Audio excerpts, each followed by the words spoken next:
This is the world according to Jen and Carolyn.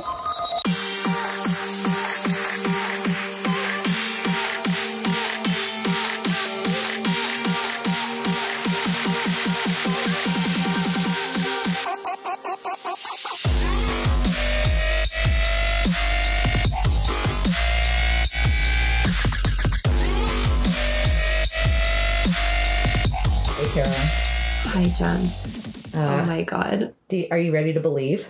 I am so excited we're doing this episode. Why did it take us this long? Then I saw her face. Now I'm a believer. Aliens. Aliens. Yeah. Like, you and I are obsessed with aliens. We really and are. X-Files. Yeah. Alien the movie. Yeah. All those things aliens appeal to us. And so you probably have guessed by our enthusiasm and the topic of our enthusiasm that we're going to be talking about aliens today. So, I think not just us, there are a lot of people who are interested. It ranges from interest to obsession. Yes. To a whole wholesale disbelief of the possibility that there's life on other planets. But really, honestly, from Area 51 to ancient aliens, the idea of life beyond our planet has actually fascinated and frightened us for a very long time. And human beings have been pondering the existence of aliens actually since the Middle Ages. I didn't know that. I had no idea.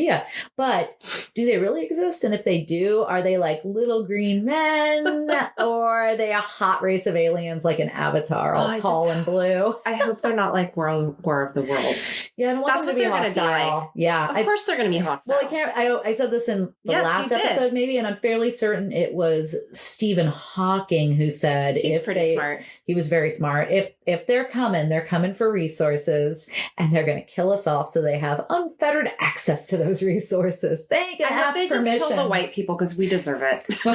We do. It's time. Way to throw yourself on that sword. What goes around comes around, people. I'm impressed by your cultural humility. But it's kind of crazy, all the way from ancient Mayan civilizations to what's known as AlienCon, which I really think since we are now indoctrinated in the convention world. Oh, you are. I am. We brought you along too. But next step, really, that's the natural progression. Oh, I from Vampire Diaries to Aliens. I would do that. Yeah. But I think there is some compelling evidence maybe to support the existence of alien life, maybe, or is it all the stuff of science fiction? So you better just listen to find out. So, Carolyn, I want to know. Inquiring minds want to know. Do you believe in aliens? Yes, because I've seen what's deep in the ocean. Oh yeah. And if that shit exists deep in the dark, like have you seen the shit that's like in the like black bioluminescence and it's the anglerfish. It's there's no light down there. No, but there's water. Mm-hmm. So I think isn't that why they're always looking for water on planet because that sustains life or something? I don't know. Well, that's the thing. It's determining whether or not a species can live on a particular planet. It has to have, I think, certain things, and maybe water's one of them. My knowledge of science is lacking, but my knowledge of behavioral sciences, you're good. Hard sciences, not so much. Yeah, but I do. I mean. I believe in infinite possibilities. Yes. Let me say that. You're open-minded. I am open-minded. I like that. And actually, the deep sea is less explored than space. Which I think is weird. I think we should be exploring the ocean, not outer space. I think both. How about both and? Both and, as we said in grad school. So I definitely believe in aliens. Did we say that in improv too? Probably. Oh God, take me back to high school theater class. But I definitely believe in aliens, and I've been a believer in such things for a very long time. And I think, honestly, it started with the X-Files. No, I take it back. It started with Unsolved Mysteries. Because Unsolved Mysteries wasn't just like missing people. They would do paranormal stuff too. That was always really creepy too. They gave me the heebie-jeebies. Oh yeah, that was my favorite part. Crop circles and shit. Oh, we're going to talk about crop circles. Oh, I got you. But yeah, the fire in the sky guy and all that shit. Oh, I love it. Yep. Us believing in aliens, apparently we're not alone. So according to Discover magazine, 75% of Americans believe there are intelligent life forms elsewhere in the universe. universe. So, we referenced this in our intro. When did we as a species start tripping off the idea of life on other planets? We'll give you a little history because that's what we like to do here. So there's an astrophysicist named Jennifer Wiseman, and she says, humans have contemplated the possibility of life beyond Earth for millennia. In ancient Greece, the philosopher Epicurus pondered an infinity of worlds outside of our own. Roman poet Lucretius theorized, that's a badass name, theorized that there must be other Earths inhabited by different tribes of men and breeds of beasts. I thought it said breeds of breasts.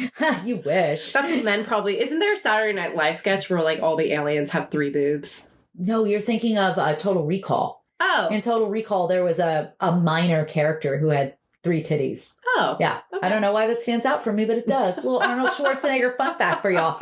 So according to the Greek Reporter, in his book, Odyssey of the Gods, The Alien History of Ancient Greece, Swiss author Erich von Daniken suggests that the Greek gods were actually extraterrestrial beings who arrived on Earth thousands of years ago. Von Daniken tries to prove that the alien gods of Olympus interbred with humans, performed genetic experiments and bred mythical creatures such as centaurs and cyclops. Sound familiar? This was the basis for the show Ancient Aliens. But isn't that what Greek mythology is? Pretty much, but I don't think they attribute it necessarily to aliens. Oh, okay. Yeah, that's gods. Oh. And this guy's like, I'm not saying it was aliens, but it was definitely aliens. That's a little Ancient Aliens for you. I think in the show notes or in one of our social media posts, I'm going to post a picture of my husband with the Ancient Aliens dude hair. He looks astonishingly like the guy who does Ancient Aliens, whose name I don't know because I've never watched Ancient Aliens. So anyway, Discover Magazine says that scholars mark 1947 as the start of the UFO fascination. So there was a pilot flying in the Cascade Mountains in Washington who reported seeing these are the disc-shaped objects we're all familiar with. In the next decade, aliens were primarily seen as benevolent, intelligent beings. We come in peace, who come to Earth to offer advice and warnings. I don't think so. And then most people know about Roswell, which also happened in 1947. This is from the History Channel. In the summer of 1947, a rancher discovered unidentifiable debris in his sheep pasture outside of Roswell, New Mexico. Although officials from the local Air Force base asserted that it was a crashed weather balloon, many people believed it was the remains of an extraterrestrial flying saucer. The military was like, nay, it is not. And we should believe the government, shouldn't we? Always the government always tells the truth. I'm from the government and I'm here to help. Ronald Reagan says that was bad, but really I am from the government and I'm here to help. So the flames of conspiracy were further fanned in the 50s when dummies with latex skin and aluminum bones that looked eerily like aliens fell from the sky across New Mexico were hurriedly picked up by a military vehicle. So the Air Force was saying these were dummy drops. It was a way to test a new way for pilots to survive falls. All right. Cool, but why do they look like aliens? I don't believe necessarily that they were like dead aliens, but at the same time, wasn't that like a video thing? Wasn't that like a National Enquirer thing of like the alien autopsy? There were a lot of National Enquirers about aliens. Okay. And yes, an autopsy was... Okay, alien autopsy? Yes. I remember that. For sure. It's interesting all this is happening though with like new cars and like everything in the 50s to me was like automated and microwaves and like future. Yeah. You know? No, it was a very forward thinking time, right? The U.S. had just won a world war and emerged victorious and was the biggest like economic and military superpower in the world. The possibilities were limitless, bitch. Time to conquer space. Who knows? So, the Air Force, this is interesting. In 1952, so from 1952 to 1969, there was something called Project Blue Book, which compiled reports of more than 12,000 sightings or events, each of which was ultimately classified as identified with a known astronomical, atmospheric, or artificial human-caused phenomenon or unidentified. Yeah. And then, I'm glossing over a lot here, but it's appropriate that you started singing the X-Files theme because then Hollywood got hold of this, right? There was also, what was it? Ray Bradbury on the radio back when our entertainment was the radio. Was it Ray Bradbury or was it Orson Welles? Oh, it might have been Orson Welles. Yeah. But it was an alien. What was it? It was War of the Worlds. War of the Worlds. Yeah. And people freaked out and they actually thought it was aliens attacking. It was so real. That book's fucking freaky. I've never read it. Oh, it's really good. I need to read it. But you know what's crazy is, why am I talking about 9/11 again? But I was on my way to work and I would listen to the radio on the way to work. And this was in 2001, obviously. And I thought that the announcing of planes hitting the World Trade Center, I thought it was a promotion for a movie. I thought it was fictitious. And then I was switching channels and then, very quickly realized that this is actually happening. Yeah. But I thought I was being Orson Welles. It's like being Orson Welles. It's like being Rickrolled, except you got Orson Welles. Anyway, so TV got hold of this phenomenon in film, and we got things like E.T., you got the benevolent alien there. Star Wars, Star Trek. Remember Alien Nation? I loved Alien Nation. That was a good-ass show, man. Oh, that girl was so beautiful for the actress. Yeah, I was kind of hot for the main alien dude, too. Me too. Yeah, he was hot. 100%. Yeah. Then we got the X-Files, which is my personal all-time favorite. Mulder. So much that was my first big crush. Oh, yeah. Mulder's huge. I had posters of him. I had Jim Carrey before him. Okay. And then it was Mulder. But I will post, we got to do a social media post with me and Bill dressed like Scully and Mulder. That was a great several Halloweens ago. Costume. I was pre-child. Close Encounters of the Third Time. Remember My Stepmother is an Alien? Yeah. That movie's so good with Kim Basinger and Dan Aykroyd, and she drinks motor oil. She also came in peace. Well, and what was the other, the Saturday Night Live, the Coneheads? Oh, yeah, the Coneheads. Yeah. Alf. Murray and I recently watched the pilot episode of Alf. And it didn't stand up? No, it's good. Is it? It's good. Okay. Maybe I'll check it out. Do you know the dad from Alf succumbed to substance use disorder? That the National Enquirer had pictures of him freebasing. Oh, that's sad. He seems very anxious. Yes. he was just trying to chill out. Ow, don't eat the cat. Yeah, don't eat the cat. I'm going to do some crack. Alf is stressing me out. We're not making fun of that, I swear. Anyway, we're talking about abductions. Ooh, that scares me. Yeah, alien abductions. So that started happening. But do you know what the first reported alien abduction was? No. And I promise I'm going to let Carolyn talk soon. So first of all, Alien Abduction Day is March 20th. Oh, happy belated Alien Abduction Day. Yeah, I did a post for it. You did do a post. I felt it was necessary. It was important. So according to, pretty much every dang source that I can find, this couple, Betty and Barney Hill, were the first to report being abducted. And it's important to note that, Barney was black and his wife was white because this was 1961. And they were civil rights activists. And I think Barney may have been the president of his local, why can't I think right now? NAACP chapter. And his wife was a social worker and active. And this hits home because my other mom is married to a black man. So this is important stuff for me. So Barney was actually a World War II vet with an extremely high IQ, almost genius level, very smart man. His wife was clearly intelligent too. And so he said he and his wife were tracked by a mysterious light on an isolated highway in the New Hampshire mountains one night and abducted by humanoid creatures in a UFO who forced them to undergo medical experiments. But this is really interesting. So they were actually called the Adam and Eve of alien abduction. So here's where things get really interesting for me. And here's where this is going to lead me into my question for you. So there's a new book that came out that posits that the story isn't so much about aliens as it is about race. The Hills, again, an interracial couple who were also civil rights activists, told a story that reflected their growing disenchantment with the slow progress of the civil rights movement, says the historian Matthew Bowman in The Abduction of Betty and Barney Hill, Alien Encounters, Civil Rights in the New Age in America, the longest title ever. That sounds like a dope book. Right? I know. I kind of want to get it. Aliens and civil rights, count me in. So when he is hypnotized, he being Barney, and recovers all these memories, the language he uses is really, really colored by fear of racial persecution, Bowman said in the recent interview. But the couple contended until they died, no, this was an actual abduction. So maybe it happened. Maybe it didn't, but I find the parallels with racism and the abduction story being a reaction to lived racism fascinating. Absolutely. Wait, I don't understand. They maybe were abducted by white supremacists who are no, not necessarily. I mean, maybe the sense of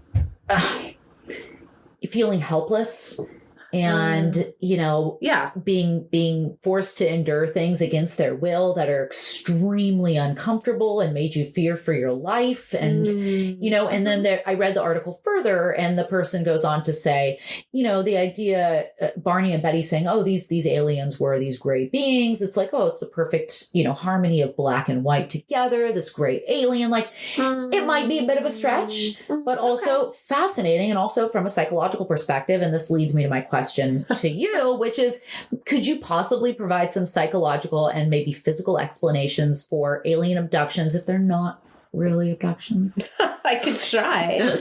Well, here's what most of the research finds, that hallucinations caused by mental illness, schizophrenia, or drug-induced hallucinations could be a major cause. Okay. Anytime someone has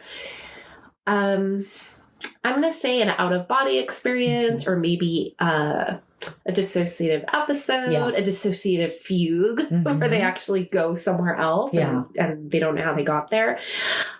So, that could be a medical reason why this is happening.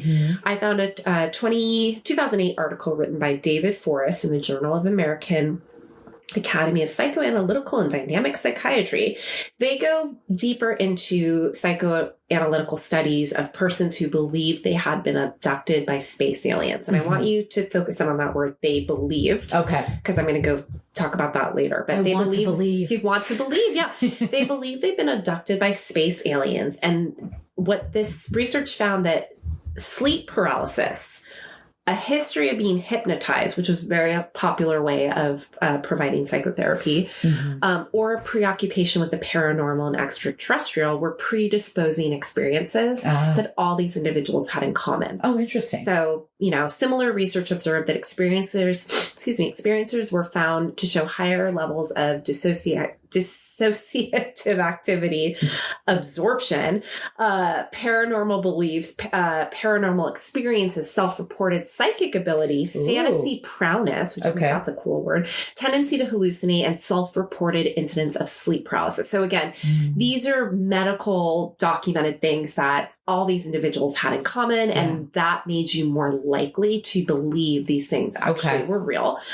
I'm thinking back to the podcast we did on near-death experiences, though, and a lot of similarities in experiences being uniform for many adults possibly also could be a reason why we're referencing and re-referencing the same things. Like you often hear about like the beam of light or, the bright room. Like could be the power of suggestion. I'll get to that. In your subconscious. Very good, Jen. Have you heard of false memory experience? I have, actually. Oh, cool. Yeah. How'd you know about that? I'm such an A student. You are. You really are. Teacher's pet. I don't know if I learned it in psychology class or if it's something that I learned from my obsession with true crime. I feel like it's the latter. I could see this was a new one for me, but it makes sense. So false memory experience is a psychological phenomenon whereby an individual recalls an actual occurrence substantially different from how it transpired, or an event that never actually happened.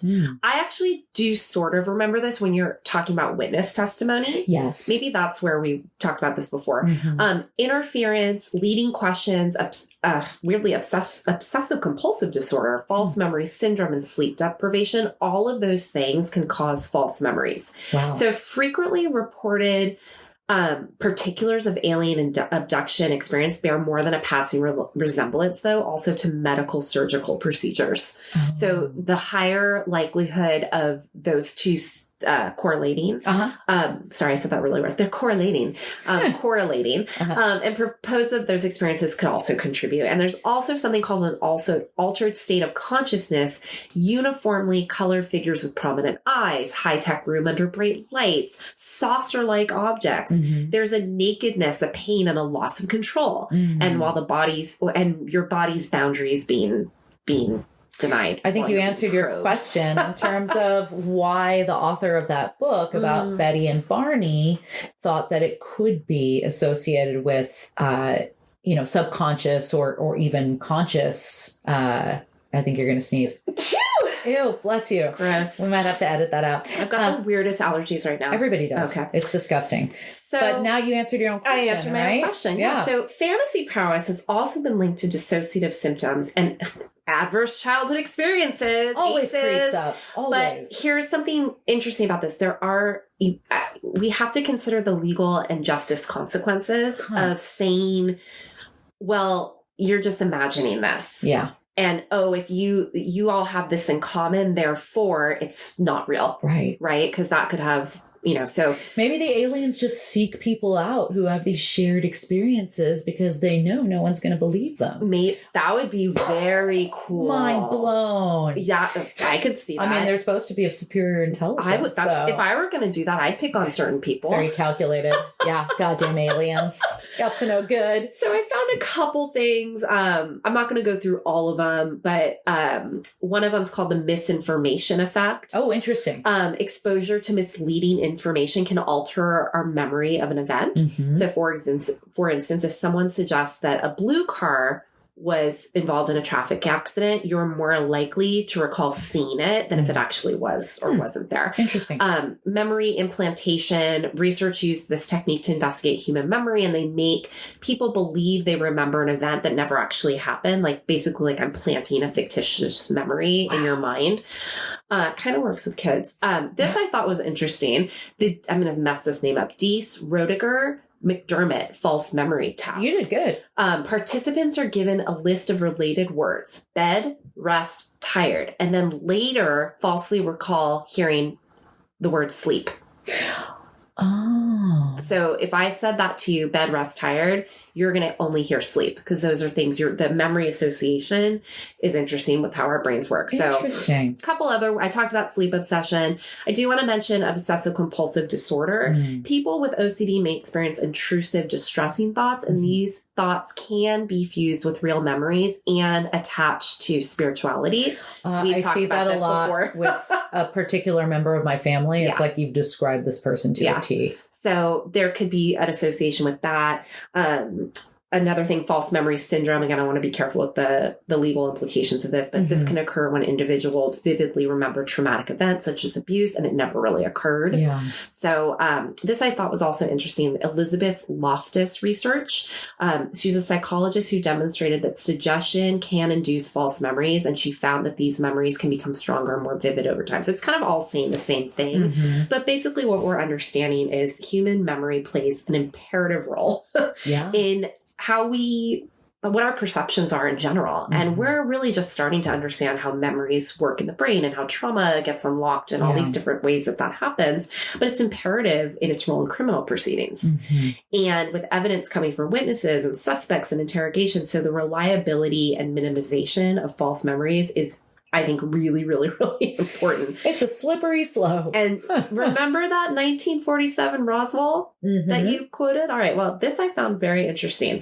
So a case in point is the common description of USOs as flying saucers. Uh-huh. This phrase originated just a few weeks before the Roswell incident, when businessman and amateur pilot Kenneth Arnold reported after a private flight, 9 unusual crafts moving at speeds far greater than any available technology. And this is a quote. One of the really interesting things is that when he talked about a saucer, he wasn't talking about the shape of the craft at all. Mm. He's actually describing the motion as being like a saucer dipping across water. But this phrase, flying saucer, was so loved by the media that became he actually thought it looked more like a boomerang than a saucer. But what people started then reporting after seeing that was saucer-shaped crafts. And this is a lovely example of the influence of top-down processing. Yeah. So remember we were talking about student loans last week? I said we're going to do this from the bottom up. Yeah. Bottom up is from your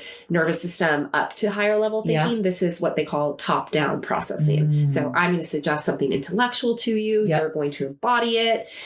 The rest is history. Interesting. And, the same person that I mentioned in terms of like the OCD and spirituality confluence in trying to justify that these things in the Bible or even in recent times associated with a bunch of people seeing the same thing, right? Like the Madonna showing up, whatever. I genuinely believe that we could have a collective hallucination. Absolutely. You know, and I think if you don't know that that's a possibility, you're going to conclude, how can it be false? These people all saw the same thing. It's like, no, these people all think they saw the same thing. Well, they believe. They believe it. And belief is powerful. I'm going to break that shit down. Yes. This article I found, actually, I've been talking it up all week in a lot of my addiction recovery groups. It's a game changer. I'm so excited to drop this one. I'm pretty excited too. So I believe this is going to be the segue to that. We're going to talk about strange phenomena. You know, there's a lot of things attributed to aliens. You've got crop circles, even the building of the pyramids. Heaven's Gate was a cult predicated on the idea that this alien ship flying behind the Hale-Bopp comet was going to swoop them up after they died by suicide, eating poison pudding and wearing some Nikes. Yeah, I don't know. They could be on a spaceship. We don't fucking know. But I don't. I'm gonna err on the side of the science we have and say probably didn't work. Not. So, you know, I want to talk about one particular phenomenon, crop circles, for a second, because I remember being super fascinated by this as a kid. I always just figured it was like wayward farm folk fucking with us. I was like, it's aliens. Okay. I'm not saying it was aliens, but it was definitely aliens. I swear.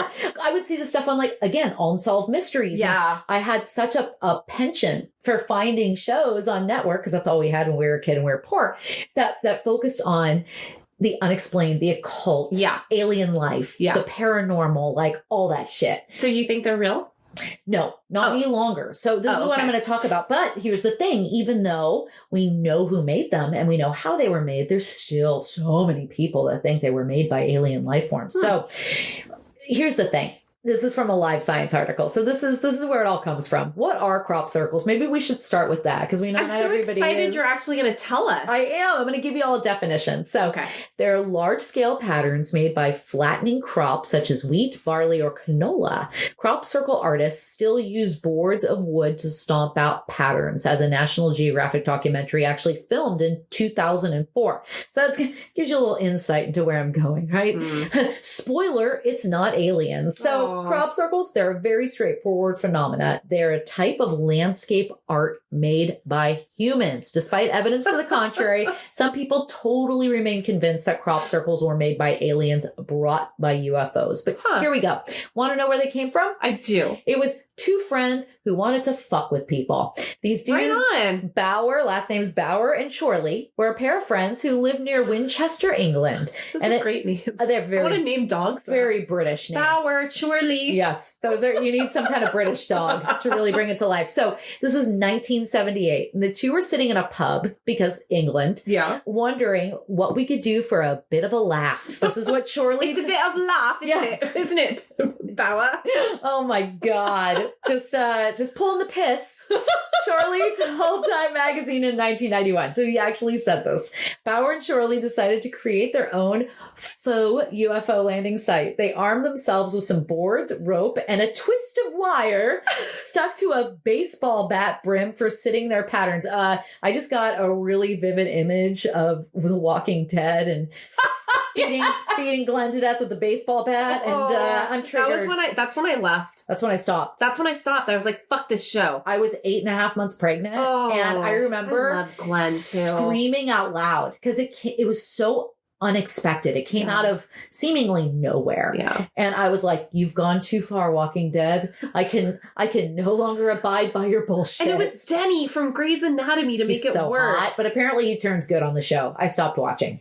And teams up with Maggie. I don't think I could team up with somebody that beat my husband to death with a fucking spiked baseball bat. It was the post-apocalypse zombie. You're gonna, you're gonna do what you gotta do. Oh no, man! Glenn wasn't a zombie. He didn't deserve that shit. No, he didn't. Anyway, beat his ass to death with Lucille. Remember? Hat. Yes. I love Glenn. He's so good. I love that actor too. Anyway, we went on a whole divergent fucking road there.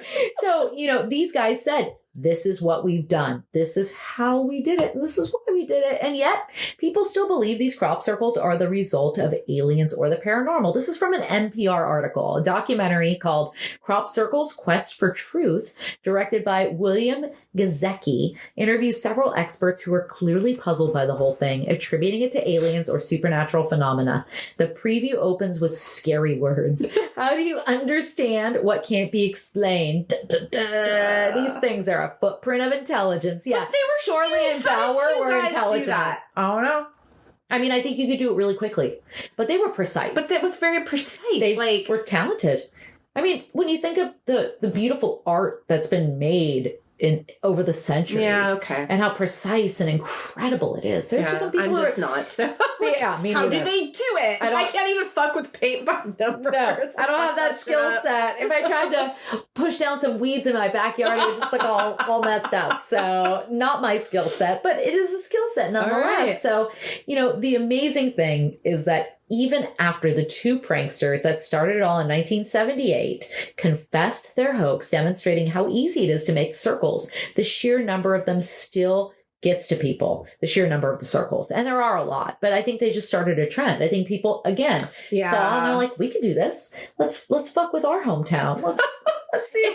It's like crop graffiti. It is crop graffiti. It's not urban, but I'd be interested if I was living in a small town and I was like, oh shit, this is something to do. I'd be all excited, I'm too lazy. All I do is go to the pub and go to work. I just stay at the pub? Yeah.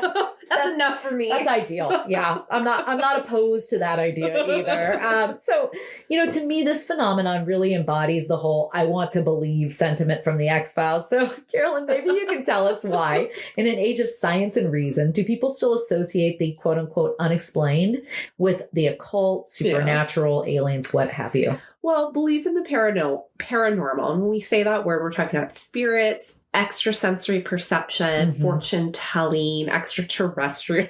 Hairless cats. Hairless cats. Weird. So good. What was the name of the show? World of the Psychic. Oh, yeah. This was Dr. Venkman. For those of you who aren't crazy, this was, Ghostbusters 2. The Ghostbusters were pretty much jobless. And Dr. Venkman, Bill Murray's character, had a show called World of the Psychic. And it was amazing. And he invites that chick, and she basically is talking about being like date raped at the Holiday Inn Paramus. Oh my God, I remember that. And then he invited me up to his room, and that's where he told me about the end of the world. I guess she wasn't raped. It was her mind was raped. And then the other guy's like, the world's gonna end on like this date. And he's like, well, you gotta like give it more time. You don't even have time to write a book review. And he's like, I'm not making this up. And that's just really well, you I need to watch that. I could memorize. My sister and I were obsessed with that movie. The second one more than the first? The second one more than the first. We knew every line. I still could repeat every line. We were really young when the first one came out. Yeah. I remember my mom taking me to the drive-in. Oh. I was 4 or 5. Remember, I went to my first day of kindergarten and told the teachers that my name was Dana Barrett. And apparently they hadn't seen Ghostbusters because they're looking and they're like, you look like you could be a Dana. It's a very Jewy name. They're like, we don't have any Dana Barrett on the roster. And I was like, I lied. It's Jennifer. I love that you're in kindergarten. Yeah. I don't know why I'm hiding my name. Everybody knows me to this podcast. So stupid. Yeah, kindergarten and already coming up with false identities. But that was aces. Yep. Adverse child experiences. Everything comes back to trauma, guys. Everything. Anyway, big digression. That's all right. For Ghostbusters and Bill Murray, it's worth it. Always. So there was a 2022 BBC article by Sue Nelson, and she wrote, so it's interesting that you talk about like, okay, well, why do we need to believe? Yeah. And you talked about the spirituality beliefs with OCD and whatnot. So if you're a fan of the Bible, over 2,000 years ago, angelic visitation resulted in the birth of Christianity. This is a quote from Sue Nelson's book. Today, there are plenty of people who view the existence of extraterrestrials not just as a matter of belief, but akin to religion. But does it demonstrate a common human desire for answers to an age-old question? Why are we here? I think so. And so going back to, I think we talked about, again, near-death experiences in a past podcast, 3 things: desire for escapism, because what's better than not being in the present reality? Just about anything. It's one of the primary reasons why women are obsessed with true crime. It's a desire for escapism. Like, why are we escaping into such dark territory? What the fuck? Human beings, man. So, and then I already talked about how memories influence our expectations and our experiences, and then fears and nightmares are really powerful. So that was kind of a little bit for me. Like, it was sort of scary, but like it also could be real. And so that was very intriguing to me, and probably possibly to you. But so let me get very brain nerdy right now. Brain nerd over here. So beliefs and belief systems are basically the guiding principles in life that provide direction and meaning for our life. That's why religion's so important. Absolutely. Well, and again, if you're anyone who's trying to motivate someone or anyone who's trying to create a behavior change, if you don't understand how beliefs work in our brain, you're going to be you're going to be doing a lot of skills when the person hasn't changed their belief system. And let me explain why. So beliefs are the present organized filters through which our perceptions of the world, external, internal, happen. Beliefs are internal commands to our brain as basically it represents what's happening. So like we were all taught that color over there is red. So you and I see red. Yeah. If you were taught that was blue, you would be like, no, that's blue. And I'd be like, no, idiot, it's red. But you just were taught something different, right? Again, perceptions matter. Yep. Language matters. No, that makes a lot of sense. I do a racial equity, like cultural humility training. And we do an exercise with people to show them how unconscious bias works. Yes. And we show them words, and we'll show them the word red, but the color of the text is actually green. And more often than not, we say, what color is it? Yeah. And they go with, and what color word, whatever. Yeah. And that's how it works. It's really strange. There's a name for that test. Yeah. So in the absence of beliefs or an inability to tap into them, people feel really disempowered, which I think that's true. And this is why beliefs are hard to change, because they're so intertwined with emotions. And this is something science doesn't have, which is also a fun reason why I love science. It's emotion free. So a belief is subjected to, when you challenge beliefs, you're actually making them stronger. So when you're fighting with someone about why you're right and they're wrong, you're actually only solidifying their belief system that they're right. Yeah. It's not the right approach. No, it's not. They're going to double down. They're going to double down, and then you're going to come to couples therapy and make me a very rich person. Well, so often those beliefs are inextricably linked to the way you were raised and your family and this love and appreciation for your family. So how could anything associated with that be wrong? Bingo. Yeah. Well, it actually causes a distress response in the brain. Yep. Because you're disrupting already existing patterns, and this releases cortisol in our brains, stresses you out. So it's more likely to have to do with the power of our belief systems and the biochemistry that takes place in order for a belief to be changed. This is from a 2009 journal article, literally titled "The Biochemistry of Belief." It's from I'm like obsessed with this. It's it's called the Indian Journal of Psychiatry. Oh, wow. And it's brilliant. And I'm not. Is it Indian like country? Indian country. Okay, cool. These beautiful people's names, I will not do them justice, but it's linked in the show notes. I'm not even going to try. But their quote to start off is from Anton Chekhov: "Man is what he believes," or humans are what they believe. I'll modify that.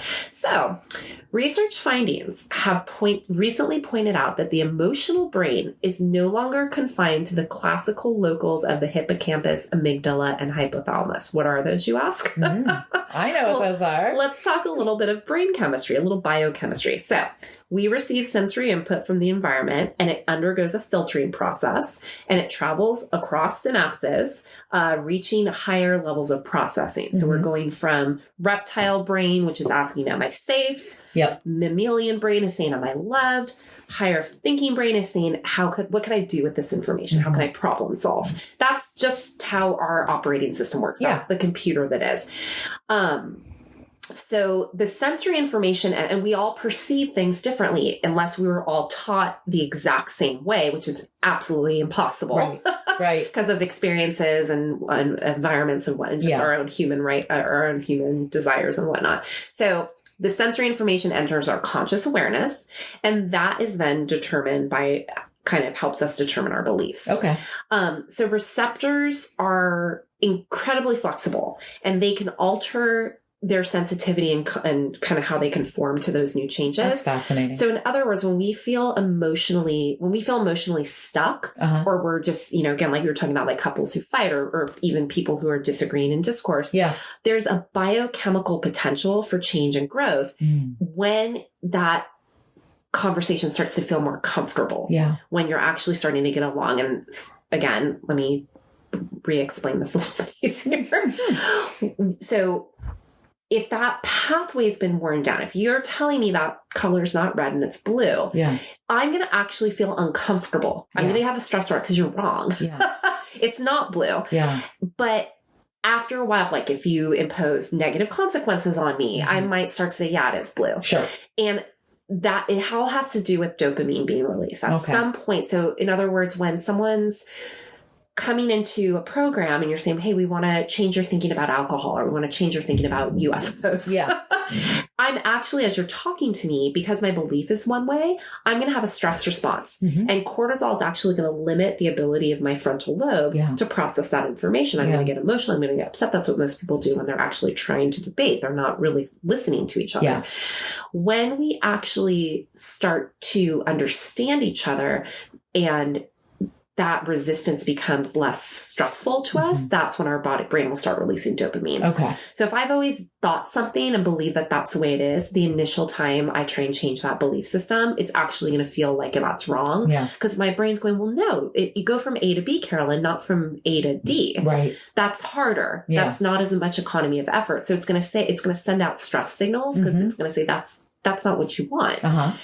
It'll take a while for that dopamine to start kicking in, but eventually will. We want that dopamine feeling.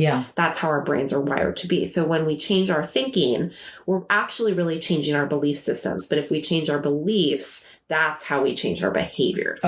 But again, I'll mention the placebo effect. That you could think something is, if you think something's real, it's real. And if your thoughts are really powerful, they impact your biochemistry, they impact outcomes. So I don't know if that, if someone's telling you this is my belief system and you're saying, well, you're wrong, aliens don't exist. Going back, because I feel like this should be more useful in bigger conversations. But for our purposes, let's say aliens. That's a very specific question about aliens. But, you're never going to get someone to understand you if you're challenging their beliefs. And you know what? I've learned that over time. It wasn't the way I approached things in my 20s, but now in my 40s, it is. I asked questions to try to not only understand, it's a bit insidious and kind of manipulative, but I'm asking questions so that I can very, insidiously interject my beliefs and hopefully change their way of thinking, and that's why working with white people around racial equity work and cultural humility work, it can be incredibly difficult. And I say this as a white person because those beliefs are so deeply entrenched. And you can actually see that struggle happening before you, where this person doesn't want to relinquish this belief, and to be a dick to them and to put them on the defensive isn't going to help you. More stress. It's not gonna help you change hearts and minds. And you have to be able to connect on very basic things, right? I learned this when I was in Emerge, the really prominent program that teaches Democratic women how to run for public office. And so much of what we were taught is connect with people. If you have somebody, if you're sitting there going, if somebody says public safety is key for me, and I don't want immigrants from name the country here because it makes me feel unsafe. And you can connect with them and say, hey, it sounds like we're both really concerned about public safety. And then you kind of take it in a different direction, but you try to connect with them. Like, I understand your concerns with safety. The statistics don't support what you're saying in terms of immigrants from name the country, perpetrating crimes, etc. But you don't come at them and say, you're wrong, you're stupid. It's, or how could you think that? We both care. We both care about this community. We both want to feel safe as a human being. I can connect with you on this desire for safety. Yeah. And so this totally turned into how to change your racist uncle's mind on things. But, Easter's tomorrow. It is. So you might be surrounded by some racists. Lord knows I've been there.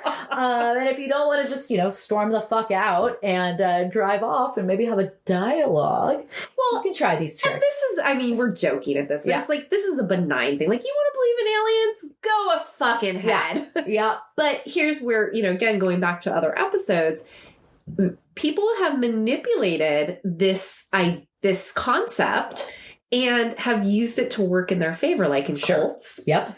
Or in social media. Yep. Or in politics. Basically, all of marketing is this type of manipulation, this type of whatnot. So, and this is, bring this back to from a mental health standpoint, we bring people with addiction and mental health issues into recovery spaces, and we try and teach them skills, but we're not addressing, and everyone's saying, well, I want coping skills, or I want this, I want that, I want to deal with these symptoms. It's like, wait, why do you believe, why are you doing what you're doing in the first place?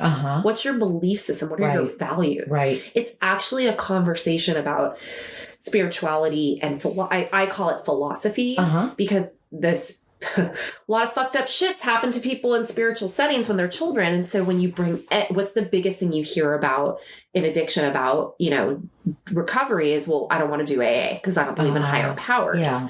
So, but having this conversation about your belief systems, well, why do you believe you need to do that? Where does that come from? Do you not believe that you have, whatever? So it's just interesting to me that we sort of try and change people's belief systems before we're actually understanding that stress response. And then we get mad at them for having a stress response. That makes sense. And it's like, but no, you're changing their whole way of their identity and their way of seeing the world. Of course they're going to be resistant. Yeah. And certain John Gottman, always a couples therapist, is like, no, resistance is a gold mine. That's that you want resistance. Well, you can find out why it is that they're resisting, and then you can go from there. Yes. Otherwise, you're right. It's kind of a futile exercise. Yes. So well, it's going to make everyone feel like they're not. It's going to make everyone feel like they're failing. Right. And it doesn't work, and that's the problem with the addiction recovery model. Good God. But back to aliens. Yes. Somewhat lighter, unless they come down and occupy our shit and blow us up and, suck us up into, have you seen, what's the one with Tom Cruise? Oh, not Close Encounters. It was, I can't remember. That War of the Worlds? Oh, that was War of the Worlds. Yeah. It was a remake of War of the Worlds. Dude, that was sucking people up.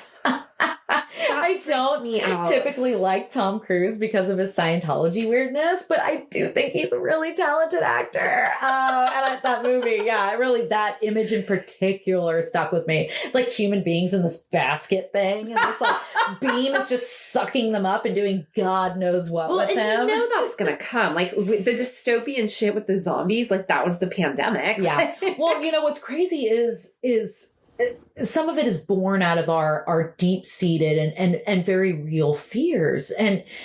But some of it, which seems, very far-fetched in the essence of the plot, for instance. Sure.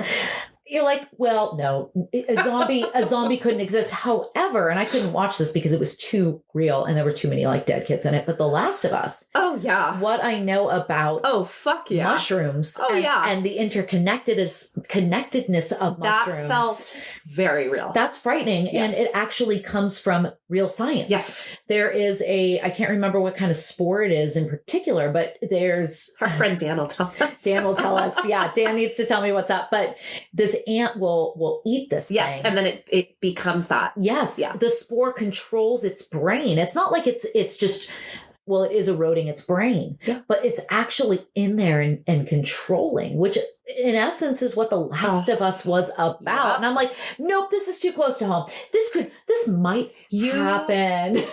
You should watch that. God damn it, no. That one episode that everybody wants me to watch. because I have two moms. It would break you. It would break you. I can't handle the emotion. I can't. I'm really glad that there was a touching love scene between two men. Beautiful. I'm here for it. I just like when they fight in the pandemic. That's very relatable for a lot of us. Yeah. You're trapped with somebody in a goddamn house all the time. Mushrooms. You're gonna fight and maybe take some mushrooms. Mushrooms are fascinating. We should do an episode on mushrooms. Oh, I'm working on hallucinogenic ones, but the history of psychedelics. Well, the psychedelic aspect is really interesting, but mushrooms in general, they are an alien life force, y'all. We'll tell you more. Anyway, big digression. We're going to wrap it up with aliens here. This is what happens when Jen takes her 5 milligrams of THC before we record. We have a lot of divergence. I think we're funnier. I try. So evidence of alien life / our final thought on all this shit. So back to Live Science. They have a lot of good articles. They're here to burst our bubble, sort of. What's the best scientific evidence we've found for existence of alien life? The sobering reality is that there isn't any. There's no scientific evidence, at least not to date. Yet. Yeah, for aliens and the declassified UFO videos and mutilated cows whose injuries are blamed on extraterrestrial activities or in purported alien bodies. The cows are a chupacabra, you motherfuckers. Like, watch X-Files. They did a chupacabra episode. The goat sucker is real. Okay? Oh, no. Then somebody named Niku Madhusudan, a professor of astrophysics and exoplanetary science at the University of Cambridge, bro, that's intelligence, told Live Science that there are hints here and there, and there is evidence for habitable conditions. In other words, there are signs that certain planets and moons could harbor life, but we haven't found any evidence of these places yet, or of life on these places yet. So Carolyn and I, we really do believe that the truth is out there. Yes. Even if the truth is that humans are the only intelligent life forms in the known universe. God help us all. Yeah. Jesus, you're going to rise from the grave tomorrow. Come help us out. I don't believe in that either. So, I'm not entirely sure that I believe that, though. I absolutely leave room for the legitimate possibility that intelligent life exists on other planets. I was having a conversation, speaking of Dan, with Dan's ex-wife. And this is, this person is an incredibly intelligent doctor. Mm-hmm.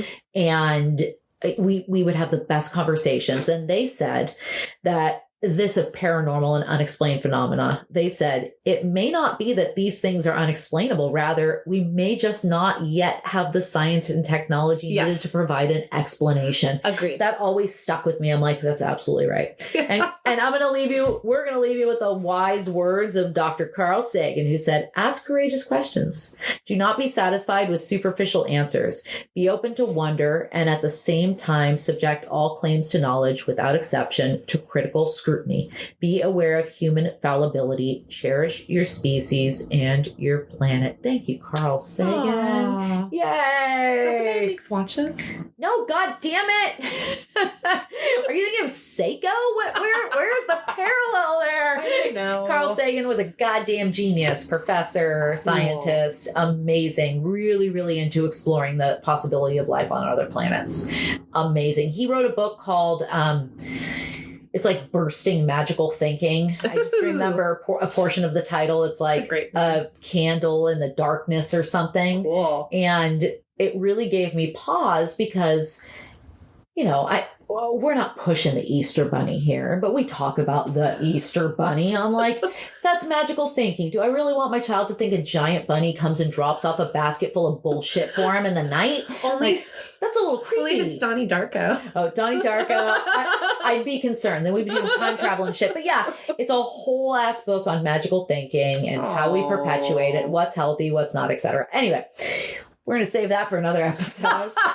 We hope you enjoyed Aliens. I was raised on magical thinking. What could possibly go wrong? Carolyn is a good example of how magical thinking may not necessarily be the best thing for a child. Anyway, we love you all. Yay, give us 5 stars. Follow us on goddamn TikTok. We rule. We put funny things on TikTok and Instagram and all that shit. And share us with your friends. Share us with your friends. And we are going to put the links to all of our social media in the show notes. So check us out. Or we'll send aliens to abduct you. All right, everybody. Bye. Bye.